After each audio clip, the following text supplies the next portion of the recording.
Hello বন্ধুরা, আশা করি সবাই ভালো আছে।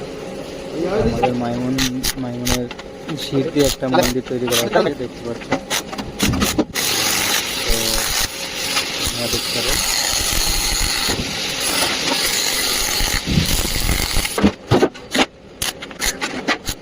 কেমন হচ্ছে একটু কমেন্ট করে জানাবে বন্ধুরা।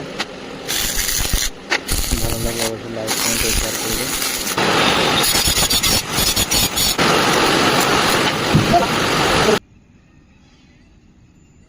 ফিনিশিং চলছে বন্ধুরা, দেখতে পাচ্ছ।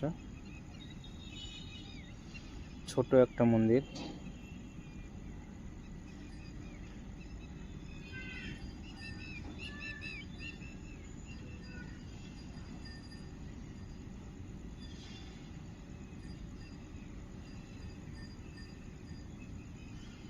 কেমন হয়েছে বন্ধুরা একটু জানাবে বন্ধুরা। দেখতে পাচ্ছ মন্দিরটা, ভালো লাগলে অবশ্যই লাইক কমেন্ট করে শেয়ার করবে।